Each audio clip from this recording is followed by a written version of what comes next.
शनिवारी ठाणे शहरात पावसाने धुमाकूळ घातला, त्यामुळे शहरातील अनेक भागातील रस्ते जलमय झाले होते. परिणामी लांबवरून आलेल्या प्रवाशांची कुचंबना दूर करण्यासाठी राष्ट्रवादी काँग्रेस शरदचंद्र पवार पक्षाचे जिल्हाध्यक्ष मनोज प्रधान आणि कार्यकर्ते रस्त्यावर उतरले.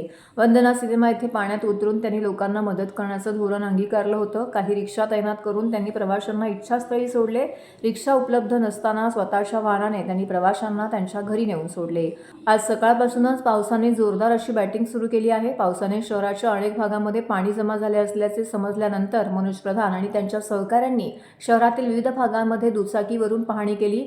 वंदना सिनेमा येथे लांब पल्ल्याच्या एसटी बस येत असतात, मात्र या ठिकाणी गुडघावर पाणी साचल्याने प्रवास करून आलेल्या नागरिकांचे प्रचंड हाल होत होते. ही बाब ध्यानात येताच प्रधान यांनी तात्काळ काही रिक्षा तैनात केल्यात. तसेच आपले स्वतःचे वाहन बोलवून त्याद्वारे नागरिकांना इच्छित स्थळी सोडण्यात आले. दरम्यान याचवेळी त्यांनी प्रशासनाच्या नियोजन शून्य कारभाराचे वाभाडे काढलेत. एका ट्यूबवर बसून तुंबलेल्या पाण्यात गाड्या नको होड्या चालवा असा संदेश दिलाय. ते म्हणाले, गेल्या 30 वर्षापासून वंदना सिनेमा परिसरामध्ये पाणी साचत आहे. त्यावर कोणत्याही उपाययोजना सत्ताधारी आणि प्रशासनाला करता आलेल्या नाहीत. आम्ही 6 जूनपासून नालेसफाईवरून ओरडत आहोत, मात्र सत्ताधारी त्याकडे लक्ष देत नव्हते. म्हणूनच ठाणे शहर जलमय होत आहे. आता नागरिकांनीच लक्ष देऊन आपण कोणाला निवडून देतोय याचे आत्मपरीक्षण करण्याची गरज आहे, असे सांगितले. यावेळी मकसूद खान, विश्वास चव्हाण, प्रवीण कडलक, संदेश गमरे कार्यकर्ते उपस्थित होते.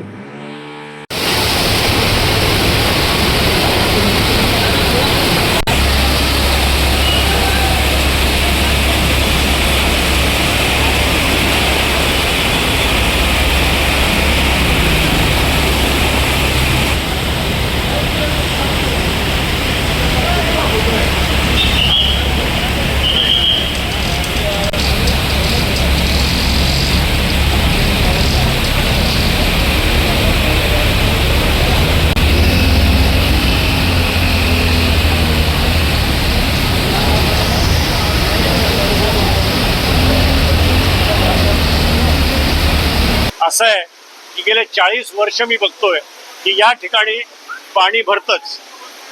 महानगरपालिका गेले कित्येक दिवस सांगते की 10 कोटी रुपये आम्ही दिलेत आणि सगळे नाल्याची सफाई झाली. मी 1 जून पासून सांगतोय की नाले सफाई झाली नाहीये, फिरा, रस्त्यावर उतरा, नाले बघा, कोणी आलं नाही. आता महापौर महोदया 3-4 दिवसापूर्वी नाले सफाईला उतरलेले आहेत. आज पहिल्याच पावसाची हालत बघताय ते तुमच्या सगळ्यांसमोर आहे. आम्ही मुद्दामून राष्ट्रवादीचे कार्यकर्ते घेऊन या ठिकाणी आलो, तर काय एसटी स्टँडवर म्हातारे उतरतायत, सिनियर सिटीजन्स उतरतायत, स्टुडंट्स उतरतायत आणि घरी जायची त्यांची सोय नाही. म्हणून कुठेतरी रिक्षा थांबायच्या, त्यांना बसवून द्यायचं, ते सुखरूप घरी पोचतील ही सोय आम्ही करायचा प्रयत्न करतोय. तसंच या रस्त्यावर खड्डे आहेत, इथे उभा राहिल्यावर आम्हाला कळतंय की खड्डे कुठे आहेत. ते जे 2 व्हीलरवर जात आहेत त्यांना सांगायचा प्रयत्न करतोय की या ठिकाणी खड्डा आहे, बाजूनी जा. अशा प्रकारची मदत करायचा प्रयत्न आम्ही करतो.